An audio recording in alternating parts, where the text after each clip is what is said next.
ఏంటి మేడం మీ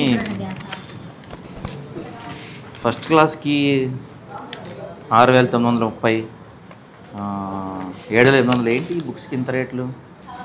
మీరు హెచ్ఎమ్మా మీరైనా చెప్పచ్చు కదా, మీ స్కూల్లో బుక్సే కదా ఇవి, ఇంత ప్రైస్ ఉన్నాయి ఏంటి? మీరేం చేస్తారు? Administrations, teaching. Okay. Teacher training, teacher appointment, teacher problem, parent meet. Okay. So parents ఎవరు చెప్పలేదా మీకు ఇంత ఫీజులు ఉన్నాయి? నన్ను కలవారండి, రిలేటెడ్ ఇవన్నీ బుక్స్ వాళ్ళు తెలుస్తాను. ఫీజుతో మాట్లాడేది మీతో కదా? ఫీజు సపరేట్ బ్రాంచ్ కదండి. ఎక్కడ బ్రాంచ్ అది?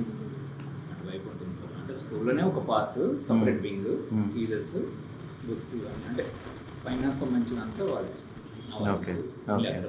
ఓన్లీ అకాడమిక్సా? తెలియకుండా జరుగుతుందా సార్ స్కూల్లో? తెలియకుండా అంటే నా వరకు రావండి. నా డ్యూటీ ఏంటంటే సపరేట్గా ఉంటుంది, ఇప్పుడు ఒక్కొక్క ఏరియాని ఒక్కొక్క డివైడ్ చేసుకుంటారు కదా, ఒక్క డివిజన్ ఉంటుంది అలా. సో మీరు మండే మార్నింగ్ వచ్చేస్తే అప్పటి వరకు తల్లిదండ్రులు చాలా మంది బాధితులు ఇంకా పెరుగుతుంటారు కదా సార్. అట్లాంటి లేదు సార్, ఇలాంటి తెలియని తల్లిదండ్రులు నిజంగా ఇట్లా పుస్తకాలు కుదబెట్టి ఇట్లా చాలా మంది బాధితులు పెరుగుతున్నారు. ఇట్లా స్కూళ్ళ పైన ఇట్లా తల్లిదండ్రులు రక్తాన్ని తాగడం ఇట్లా కరెక్ట్ కాదు. ఇప్పుడు 5th క్లాస్కు 7,000, 6th క్లాస్కు 10,500. ఎంతవరకు? ఇప్పుడు మీరు అన్నారు మీకు తెలియదు అన్నారు కానీ, మీకు తెలియదు అన్నారు కానీ మీకు తెలీదా స్కూల్ బుక్స్ మీద స్కూల్ పేరు ప్రింట్ చేయకూడదని మీకు తెలీదా? స్కూల్ బుక్స్ మీద స్కూల్ పేరుతో ప్రింట్ ఉండకూడదని మీకు తెలీదా? ఉంది కదా. మరి మీ స్కూల్ బుక్స్ మీద కాదండి. ఇప్పుడు you are a teacher, right, you are teaching lessons. No, right, that it's not your. What I am saying, please listen, it's none of your business, but you know the rights, right? You should, why don't you ask your headmasters about the... That's why if I ask you, madam, మా duty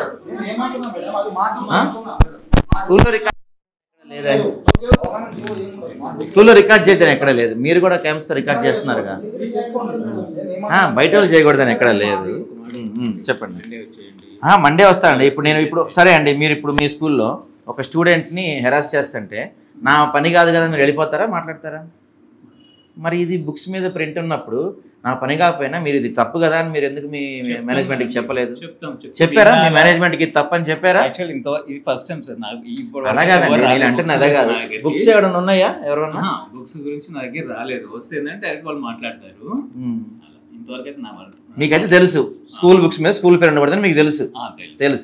తెలుసుగా మీరు మీ duty కాదు కాబట్టి మీరు silent ఉన్నారు, అంతేగా? Okay. So ఇప్పుడు answerable persons ఎవరు లేరు స్కూల్లో? ఇప్పుడే వెళ్ళిపోయారు. ఇన్ఫార్మ్ చేస్తారా సార్? సార్ ఏమైనా బిజీ ఉన్నారా, రాగలుగుతారా? ఇన్ఫార్మ్ చేస్తే యాక్చువల్గా రోజు యూనివర్క్ ఉంటారు. ఈరోజు పని ఉందని చెప్పి సాటర్డే సండే కదా వర్క్ ఉందని వెళ్ళారు. మండే మార్నింగ్ వచ్చేస్తారు ఉంటారు. సార్ ఇప్పుడు అప్పటి వరకు ఇట్లా అడ్మిషన్స్ కానీ పేరెంట్స్ పెడుతుంది అని బాగా ఇప్పుడు అంటున్నా సార్. ఈ యొక్క హాఫ్ డే ఇప్పుడు 12 అయిపోయింది కదా, ఈవినింగ్ వరకు హాఫ్ డే పిల్లలు కూడా వెళ్ళిపోయారు. రేపు హాలిడే, మండే నుండి మళ్ళీ యాక్సెస్ జరుగుతాయి. పేరెంట్ కూడా విజిట్ చేస్తారు, ఎక్కువ ఉన్నా తక్కువ ఉన్నా డిస్కషన్ జరుగుతాయి. ఓకేనండి. హాలిడే అయిన తర్వాత నేను మై బిజినెస్ అని ఊరుకున్నా కానీ వాళ్ళు ఊరుకున్నారండి. నేను క్వశ్చన్ వేసేది ఏంటంటే, బుక్ మీద ఎంఆర్పి లేదు, ప్లస్ మనకు డిస్కౌంట్ లేదు. అంటే మీకు నచ్చినట్టే మీరే గీక్కొని వేసుకొని 10,500 మీరు 6 క్లాసుకి ఎట్లా తీసుకుంటారు? ఎంఆర్పి లేదు. 6,500 ఎట్లా వేస్తారు మీరు? ఒక్కొక్కడు ఆటో డ్రైవర్ కాదండి. ఇక్కడ విషయం ఏం చెప్పనా మీకు, మాకు స్కూల్ ఓకే, అది కార్పొరేట్ స్కూలా బడ్జెట్ స్కూల్ చేస్తారండి. వెళ్దామా? ఏ కార్పొరేట్ స్కూల్కి వెళ్దాం? రండి వెళ్దాం, జాన్సన్ వెళ్దాం, రండి వెళ్దాం. చేంజ్ అయిందా అండి? మీరు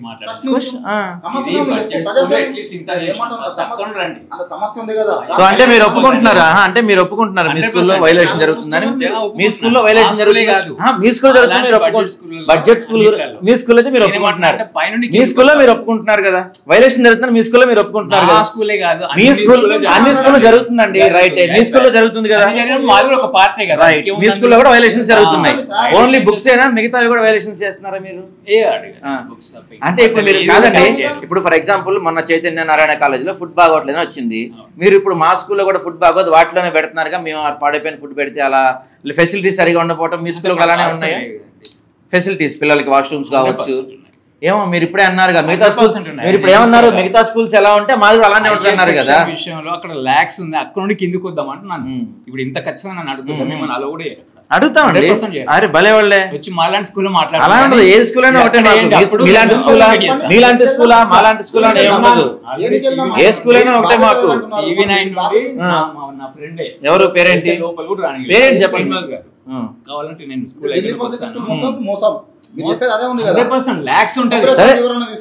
తీసుకుంటాం మేము, ఎవరికైనా కాలేజ్ నేను కూడా వస్తాను. ఓకే అండి, బయట నిలబెడతారండి, అర్థమైందా? ఇలాంటి మాలాంటి ప్రాబ్లం మిడిల్ స్కూల్ బడ్జెట్ స్కూల్లో. అవును రైట్, మీరు చెప్పినట్టే. సరే అండి, సరే అక్కడ ఉండదు కానీ ల్యాక్స్ ఉంటుంది, అక్కడ మాత్రం సరే. ఇప్పుడు మీరు చెప్పినట్టు బానే ఉంది. సో బడ్జెట్ స్కూల్స్ లో మీరు అన్నట్టు మోసాలు జరుగుతున్నాయి, మీరు కూడా అదే దారిలో వెళ్తే మీ కాళ్ళకి తేడా ఉంది. అవునండి రైట్, మీరు అందరు కరెక్టే, అక్కడ మనల్ని వెళ్ళనివ్వట్లేదు, అక్కడ మోసాలు అవుతున్నాయి, అందుకే మిడిల్ క్లాస్ వాళ్ళు పేదవాళ్ళు మీ దగ్గరికి వస్తున్నారు. అరే వినండి, మీరు చేస్తున్నారు, సో వాళ్ళు పెద్ద వైలేషన్ చేస్తున్నారు, మీరు చిన్న వైలేషన్ చేస్తున్నారు అనుకోవడం కాదు, మీరే ఒప్పుకున్నారు కదా, మీరే ఒప్పుకున్నారు అక్కడ పెద్ద మోసం చేస్తున్నారు, మీరు చిన్న మోసం చేస్తున్నారు, అంతే కదా రైట్. సో మొత్తానికి అయితే వీళ్ళే ఒప్పుకున్నారు, ఈ హెచ్ఎం ఎవరైతే ఉన్నారో ఈయనే ఒప్పుకున్నారు, వైలేషన్ చేస్తున్నాం, వైలేషన్ జరుగుతుంది అని ఒప్పుకుంటున్నారు. పెద్ద స్కూల్స్ భారీగా లక్షల్లో చేస్తుంటే మేము చిన్నగా వేలలో చేస్తున్నాం, వైలేషన్ జరుగుతుంది. రైట్. సో మిగతా వాళ్ళు కూడా చేస్తున్నారు కాబట్టి, అందరూ మోసాలు చేస్తున్నారు కాబట్టి అందరితో పాటు మేము చేస్తున్నాము, మీరు వెళ్ళి అందరిని అడగండి అంటున్నారు. అందరితో పాటు అందరిని అడిగితే వీళ్ళు అప్పుడు మోసాలు చేయటం మానేస్తారట. ఇది ఇక్కడ గ్రామర్ స్కూల్ ఏంటి చూడండి ఒకసారి, 7,850 రూపాయలు. ఇది ఏంటి 5th క్లాస్ బుక్స్ కి 7,851 రూపాయలు. ఏదన్నా బాటా రేటా 51 రూపాయలు 999 వేయటానికి. దీనికేంటి మళ్ళీ ఫస్ట్ క్లాస్, ఇది చూడండి ఫస్ట్ క్లాస్కి 6,931 రూపీస్, 6,931 రూపాయలు బుక్స్కి అంట. మరి ఆ బుక్స్లో ఏముంటుందో ఏంటో, ఆ బుక్స్ కూడా చూపిస్తాం మీకు నేను. రైట్, మొత్తానికి అయితే ఒప్పుకున్నారు వీళ్ళు, మేము మోసాలు చేస్తున్నాము, పెద్ద స్కూల్స్ మోసాలు చేస్తున్నాయి, మేము మోసాలు చేస్తున్నాం, మీరు వాళ్ళని అడిగి తర్వాత మమ్మల్ని రండి అంటున్నారు. మోసాలు చేస్తున్నారు ఒప్పుకున్నారు కాబట్టి మనం ఇప్పుడు ఇక్కడ స్థానిక డిఓఎంఈఓ దగ్గరికి వీడియో తీసుకెళ్ళి వాళ్ళని అడుగుదాం మన ఎక్స్ప్లెనేషన్. చెప్పారు అది కూడా మాట్లాడు. రైట్, థ్యాంక్స్ అండి. మేము చిన్న మోసం చేస్తామని ఒప్పుకుంటున్నారు, అడిగా అదే చెప్పారండి లోపల. ఆయన హెచ్ఎం ఎవరో ఉన్నారంట, ఆయన అదే చెప్పారు. ఏ క్లాస్ అమ్మా, ఏ క్లాస్? 6th class. బుక్స్ కే ఫీజు ఎంత? ఫీజు ఇంకా 50,000 పడుతుంది. ఫీజు 50,000 ఫీజు, బుక్స్ కి ఒక ఇంత 21. మొత్తం కలిపి మిగతా ఈ కలిపి 1,00,000 అయిపోద్ది నెలకి, సంవత్సరానికి, ప్రతి సంవత్సరానికి. ఫస్ట్ ఇప్పుడైనా అంతకుముందు ఇదే స్కూలా? ఇదే స్కూల్, ఫస్ట్ నుంచి ఇదే స్కూల్, ప్రతి సంవత్సరం ఇంతే ఉంది. కానీ స్కూల్ బాగుందని మేము తీస్తలేం పిల్లలకు అంతే. ఓకే ఓకే, ఫీజులు అయితే ఎక్కువే. నేను ఒకప్పుడు ఇదే స్కూల్ చదివినా, నా ఫీజు అప్పుడు 500 ఉండే 2010లో. అప్పుడు గవర్నమెంట్ బుక్స్ కి మరింత ప్రైస్ లేకుండే, కానీ ఇప్పుడు ఈ స్కూల్లో చూస్తే నా కొడుకు ఇట్లా జాయిన్ చేయాలంటే ఆలోచించాల్సి వస్తుంది, 10 సార్లు ఆలోచించాలి. ఎందుకంటే ఈ ఫీజులు మరీ ఘోరం. ఫస్ట్ క్లాస్ కా బుక్లు ఎందుకు అంతగానం నాకు అర్థం అవ్వట్లేదు. 6th క్లాస్ ఏం చదువుతాడా ఫస్ట్ క్లాస్ అబ్బాయి, ఫస్ట్ అంతగానం ఎంత చదువులే అంత బ్యాగ్ మీద లగేజ్ చేస్తున్నారు. ఫస్ట్ పిల్లలకు మంచి చదివియండి, ప్రైస్ తర్వాత ప్రైస్ సెకండరీ. పిల్లలకు చదివిలే కరెక్ట్ లేదు. నేను ఈ స్కూల్లో నేనే చదివినా, నేను నెక్స్ట్ టైం నా కొడుకు చదివాలంటే 10 సార్లు ఆలోచించాల్సి వస్తుంది. నేను నెక్స్ట్ స్కూల్ నేను 10th క్లాస్ ఈయనే కంప్లీట్ చేసిన. నేను మరి ఇంత టూ మచ్ చేస్తారా నాకు తెలియదు ఈ స్కూల్లో. ఇప్పుడు నేను ఇట్లా as a being a student of this NS grammar school, నేను నా కొడుకుని చదువుకోవాలంటే 10 సార్లు ఆలోచించాలి. It's better to go to the government school. Right, exactly. మీరు చెప్పండి, గవర్నమెంట్ స్కూల్ బెస్ట్ సార్. కాదు ఇప్పుడు మీ పిల్లలు ఎప్పుడు ఫస్ట్ టైం జాయిన్ చేస్తారా? అంతకుముందు ఇదే స్కూల్ సార్. అప్పటి నుంచి నేను ఎక్కువ అంటే మా వర్క్ కాబట్టి ఎక్కువ పట్టించుకోలేదు. ఈసారి చాలా పట్టించుకున్నాను, ఎందుకంటే 10,500 దేనికి కట్టాలి? నాకు బుక్ మీద మీరు ఎంఆర్పీ చూపియండి, లేదు మీరు నచ్చినట్టే మీరు ఎంఆర్పీ రాసుకుంటున్నారు. అది ఏ తీరుగా కరెక్ట్?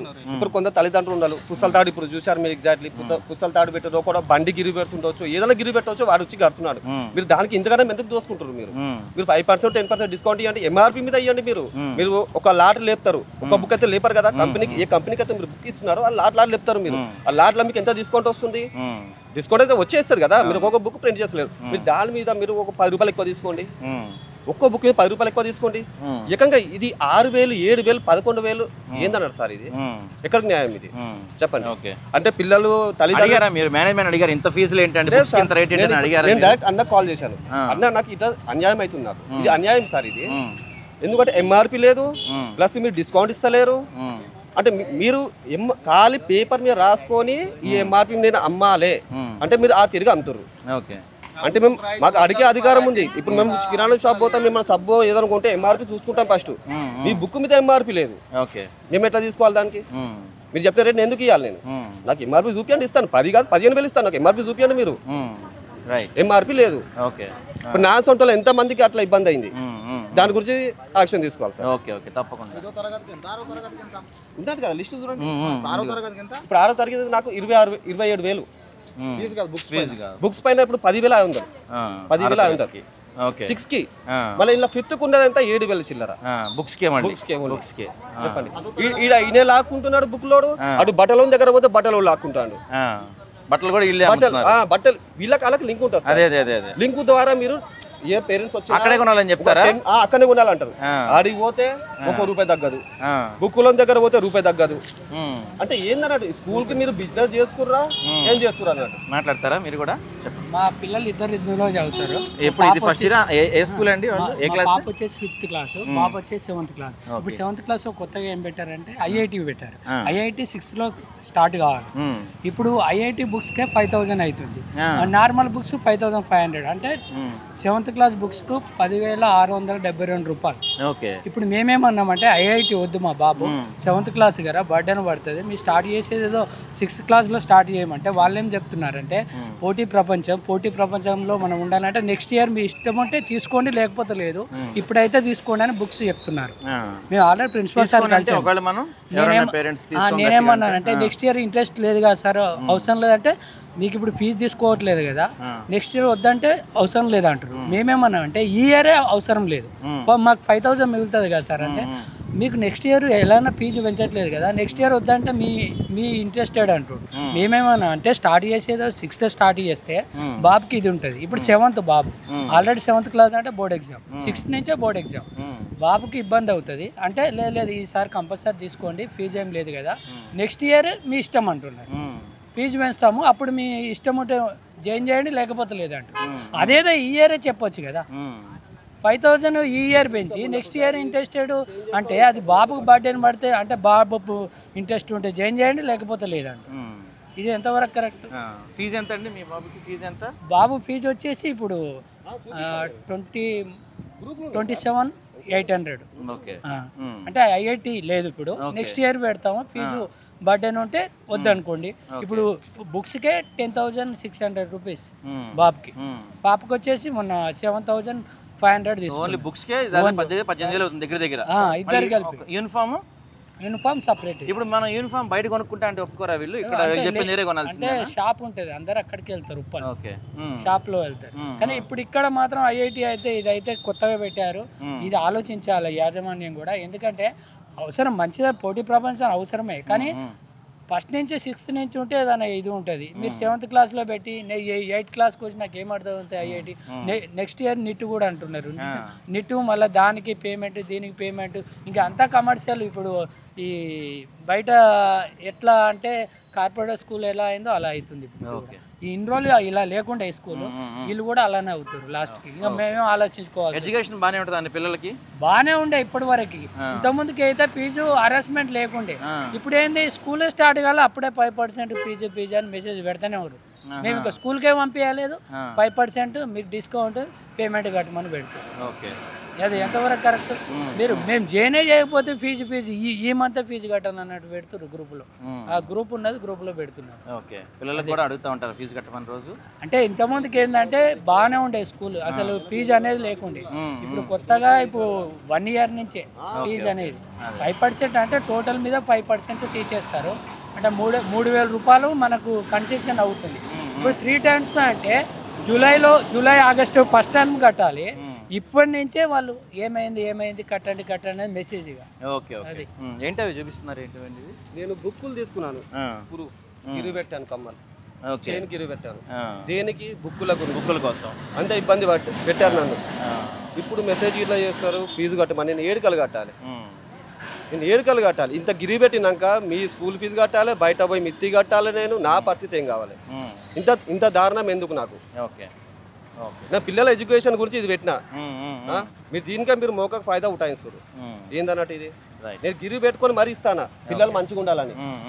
సో ఇది పరిస్థితి. మనం ఇప్పుడు Uppal NS grammar high school దగ్గర ఉన్నాం. చూస్తే ఇక్కడ 7th క్లాస్ నుంచే ఐఐటి కోచింగ్ ఇస్తారంట. దానికోసం 5,000 ఎక్స్ట్రా ఫీజు అంట. అంతేకాకుండా చాలామంది పేరెంట్స్, ఇప్పుడు మనం ఇక్కడ 2-3 మాట్లాడితే చాలామంది పేరెంట్స్ కూడా వాళ్ళ నగలు అంటే పుస్తలు కావచ్చు చిన్న చిన్నవి అన్నీ అమ్మి తాకట్టు పెట్టి మరి ఇక్కడ ఫీజులు కడుతున్న పరిస్థితి చూస్తాం. లోపల మనం యాజమాన్యంతో మాట్లాడే ప్రయత్నం చేసాం. ఆయన హెడ్ మాస్టర్ గారు మేము వైలేషన్స్ చేస్తున్నాము, అవును మేము మోసం చేస్తున్నాము, మీకు దమ్ముంటే పెద్ద స్కూల్స్ అడిగి తర్వాత మా స్కూల్స్ దగ్గరికి రండి, అంతేగాని మా దగ్గరికి రావద్దు అని చెప్పి ఖచ్చితంగా అత్యంత పొగరుగా అత్యంత దురుసుగా సమాధానం చెప్తున్నారు. మేము మోసం చేస్తున్నాం, మేము వైలేషన్స్ చేస్తున్నాం. మళ్ళీ వాళ్ళకి అన్నీ తెలుసు అంట. ఇప్పుడు తెలియదు మాకు అంటే ఒక అర్థం, బుక్స్ మీద ఆ స్కూల్ పేరు ఉండకూడదని మీకు తెలియదు అంటే మాకు తెలుసు ఉండకూడదని, కానీ మా దృష్టికి రాలేదంటున్నారు. అలాగే ప్రతి వైలేషన్ కూడా మీకు తెలియదా అంటే మాకు తెలుసు, తెలిసే చేస్తున్నాం, మీకేమన్నా ఉంటే మిగతా పెద్ద స్కూల్స్ అడిగి తర్వాత మా దగ్గర రండి అని చెప్తున్నారు. కాబట్టి తెలిసి కూడా చేస్తున్నామని చెప్పి ఆయన చెప్పే దురుసు సమాధానం కానీ ఇక్కడ ఫీజు ఇంకా మనకి అకాడమిక్ ఇయర్ ఇంకా గట్టిగా స్టార్ట్ కాలేదు, క్లాసులు అప్పుడే స్టార్ట్ కాలేదు, అప్పుడే ఫీజులు కట్టండి అని చెప్పి పేరెంట్స్ని ఇబ్బంది పెడుతున్నారంట. చిన్నపిల్లలు చదువుకోవటానికి ఒకప్పుడు ఎంత కష్టంగా ఉండేది స్కూల్స్ లేక, ఇప్పుడు ఇలాంటి ప్రైవేట్ స్కూల్స్ వల్ల చదువుకోవాలంటే కాదు చదువు కొనుక్కోవాలంటే కూడా తల్లిదండ్రులు మొత్తం వాళ్ళ జీవితాలు మొత్తం అమ్ముకోవాల్సిన పరిస్థితి ఏర్పడుతుంది. ఇది Uppal NS grammar high school ఉన్న పరిస్థితి. చూద్దాం రేపటి రోజున హెడ్ మాస్టర్ గారు వస్తారంట, ఆయనతో ఒకసారి మాట్లాడే ప్రయత్నం చేద్దాం. ప్రస్తుతానికైతే ఇక్కడ ఇలాంటి దారుణాలు జరుగుతున్నాయి ఉప్పల్ ఎన్ఎస్ గ్రామర్ హై స్కూల్లో. కెమెరామ్యాన్ శివతో సాయి.